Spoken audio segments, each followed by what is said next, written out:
Hello everybody and welcome to 500 Days of Disney. My name is Lauren and today I'm going to be talking to you about the phone interview for the Disney College program.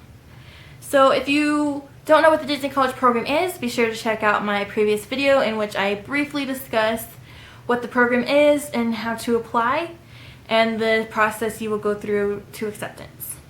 So this video is made specifically for the phone interview, which is the very last step and your last chance that will make or break your decision, their decision, on whether or not you're going to get in. So, the phone interview. Like I said in the previous video, it is very stressful and very nerve-wracking, but it's also cool because you will get to talk to a Disney recruiter and you kind of get to show more of your personality and kind of show who you are as a person and see if you're a good fit. So first, I'm going to say I have applied for the Disney College program 3 times. The first time was in spring of 2014 for the fall season. The second time was spring 2015 for the fall season again. And the third time, which is this time around, I applied in the fall for the spring season. So first, to briefly go over my experiences. The first phone interview I had in 2014, I thought it went okay. I thought I did good and I thought I had a chance, and it was about 2 months before I found out I was no longer in consideration, so I was in the running for what felt like a very long time. The second phone interview I had back in February of this year was the worst interview I've ever had in my life, not even concerning Disney. It includes all the other jobs I've ever applied for. And the thing that was bad about it was the phone connection kept going out, and that just kind of ruined the whole thing basically. And so about 12 hours later I found out I was no longer in consideration, so that really sucked, and I cried a lot. I cried a lot about that one. But then the third time around, I felt like I crushed it. Like right after I hung up, I just said to myself, I was like, crushed it. And I was right, because I did get accepted. So I'm going to specifically focus on the third interview that I did, the third time that I tried, because it is what got me into the program and it is what I remember the most. So what the phone interview is, you will get an email that will tell you they would like a phone interview with you, and you will be asked to schedule an appointment. And when they do that, you're going to be given a slot of specific dates. And within those dates, you can pick what time you want to do it. So for this time around, I was only given October 1st and October 2nd to do the phone interview. October 1st was Thursday, and the only time options were at 5 or 6 in the morning. And I decided I did not want to do it that early. So I opted for Friday, October 2nd, and I did it at 1 p.m. And for this time around, I specifically chose the exact opposite of things that I had done before. My previous 2 interviews I did at like 9 in the morning, and I would get up at 7 and just kind of practice and do that. And I felt like I was still not exactly wide awake and not really as myself as I would have been. I was more muted in a way, kind of more somber, not really like hyper and really me. So that's why I chose to do 1 p.m. on Friday, October 2nd, because I knew by then I would definitely be awake and more myself and have more of my personality. So that's why I chose that time. So when you schedule your appointment, you are going to be sent an email to confirm, and it's going to be placed in Eastern time. So that will make your heart stop every single time, because it's done it all 3 times to me, even though I know it's going to be placed in Eastern time. But this is just to confirm the time. So mine was at 1, but Eastern time it was 3. So don't forget about that, because your appointment's still at 1 if you pick 1 or whatever. And so they let you know in the email that they can call you 15 minutes before or 15 minutes after your time slot. So that's like a whole half an hour that they can call you. And that means for me, at 12:45 they could have called me, at 1:15 they could have called me. You know, it really is up in the air within that half an hour. So what I did was, when I found out on Wednesday, because I got the email Wednesday to set up the appointment, and then I did it for Friday. But on Wednesday, I looked up some questions. I didn't go too deep because in my previous 2 interviews, I had pages and pages of questions that they could ask me, and I had answers written in, and I practiced and studied them so much. I had them memorized so that when they asked me, I didn't pause or anything. I just fed them the answer that I had memorized, and I don't think that's very good. They don't want you to do that in the first place anyway because they want to get to know you. And by memorizing those questions and answers, I sounded like a robot that was just feeding them the answers that they wanted. So I knew this time around I did not want to do that. So I studied a little bit and kind of prepared and just thought of my answers, what I would want them to be and what I thought sounded okay. And then about 5 o'clock, I had stopped practicing for the night, and I was like, you know what? You've studied since off and on since noon because I was doing other stuff in between. But I'm like, you've had 5 hours that you've been practicing off and on. From 5 for the rest of the night, you're not going to practice at all, not even in your head, not even with anybody. You're just going to relax and just do other stuff and distract yourself from the phone interview so that way you're not too prepared. Because there is such a thing as being too prepared, and that was my first 2 interviews. I was too prepared, too ready, and that was not good. So Thursday, so the day before, I had practiced off and on throughout the day, and Thursday night I practiced with my mom, and we didn't practice for very long because I didn't want to be too prepared still. And so what we just did was go over some of the questions and kind of find out some answers that I would want to say, and maybe I should change my answer and little things like that. So we did that up until, I don't know, it was like 9 o'clock because we didn't start practicing until like 8. And then for the rest of the night, I didn't mess with it at all. I was like, it's time to relax. So Friday is probably when I did the most of my prepping with myself because I would just practice being like, hello, this is Lauren. I'm great, how are you? That was a perfect time just to kind of like sound happy and everything. So that's what I did on Friday. And then it was like 12. Honestly, it was 12. I went into my parents' room where I was going to do the interview. And I just sat in there and just kind of messed around and just did stuff until they called me, and it got to be 12:45, no call. It got to be 1 and still no call. And then at 1:08, she called me. So now I'm going to go specifically into what questions she asked and just exactly how it went.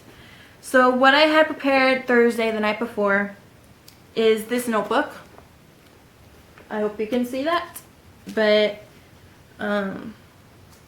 it was just my notebook. I put 2 questions that I was kind of struggling with. Those 2 questions were, how will the program help you professionally, and why do you want to do this? And what I did was just put bullet points of what and why and how it was going to help me and why I wanted to do it, because I didn't want to put it word for word like all the other times. I just put the bullet points so I could still mesh my own words with it while still hitting the points that it wanted to. I also put the 3 roles that I had wanted, which I'll discuss about that later. And I put my 2 questions down. Also, what you want to do is write down their name on your notebook and just refer to it. I didn't do it in my interview because I wasn't sure what she said because it was kind of hard to hear her, but I could still hear enough to know what she was asking. I just didn't get her name, and I couldn't find the opportunity to ask, oh wait, what's your name? You know, I felt like that was wrong too. So, but I wrote down, and then I found out later that I did have it right, so whatever. First, what they're going to do is ask you if it's a good time or not, and you will have to tell them yes, because if you say no, that was really stupid to even set up the appointment at that time. And they will just confirm information. They're going to be like, okay, so we see you were in college here studying this, and you applied for Disneyland and blah, blah, blah. So you just confirm information, then they'll go over your background, jobs and stuff, and briefly discuss that. They'll ask you what your favorite past job was, and then they'll start asking you more questions geared towards the program. For me, I don't remember all the questions she asked me, but the ones I remember was her asking if I had a difficult guest and how I handle it. How did I handle it when it was really busy and crazy and I had tons of stuff to do? I think she asked me about working in a group or alone. She asked me if I don't know. I think she asked me about if I would be willing to work in the heat and stuff, and I gave her my answers and all that stuff. So it's just kind of the questions that you can find online with everyone else, because they do ask pretty much everyone the same questions. So after they get past that, then they're going to go for the role-specific questions. And the roles are things like photo pass photographer, merchandise, front desk, attractions, things like that. So they're going to look at what you put your interest in, because in the application it will ask you what you're interested in. And they will look at that and just confirm that these are the ones you put your interest in, and then they're going to start asking you questions about those ones specifically. And what my recruiter talked to me most about was merchandise and costuming. So she did for merchandise, she asked me if I could handle cash. For costuming, she asked me if I was comfortable handling soiled laundry, and if I had any experience working with costumes, that kind of thing. And after that, they will ask you if you have any questions, and I highly recommend having at least 2 questions, which I asked her, how did the Disney classes work, and what do they look for in a applicant. And after that, you can just thank them for taking the time out of their day to interview you and things like that. And then they will just tell you, we're making decisions towards the end of October or whatever month it is. And then that will be the end of it. So now I'm going to share with you my tips and tricks. Actually, they're not really tricks, they're just tips. So for the phone interview, you want to practice, but don't over practice. Do not practice so much that you have everything memorized, because that is not good. Be sure to smile like everyone else says. You can really hear the difference in your voice when you are smiling. You don't have to smile throughout the whole interview, because that's kind of ridiculous. But smile occasionally, so then they can hear the more upbeat and happiness in your voice, because you can tell the difference when I am talking like this versus when I'm talking like this. So it is always good to smile. See? Another thing, always have water with you. During all my interviews, I haven't needed the water. I haven't choked or anything. But it is a good thing to have just in case. Also, you want to have your phone charged. I personally keep my phone plugged in up until they call me, and then I unplug it so that I can easily talk to them and not be attached to the wall. But have your charger with you. I had snacks with me this time around because it was like noontime and I was really hungry. Let's see, what else? I'm trying to remember all my stuff because I didn't write it down. Have your notebook with you. For sure you want a notebook or at least a piece of paper and pen so that you could at least write down their name and just little notes that you have if you need them. What else? I really can't remember. Be sure to pick a time when you know you're going to be awake and ready and that you won't have to rush. Don't do it like a half an hour before you have to go to work, because that's really stupid. Don't do that. And I did mine in my parents' room, so be sure to find an area that's going to be quiet so that there's no distractions and they won't hear the TV or anything in the background.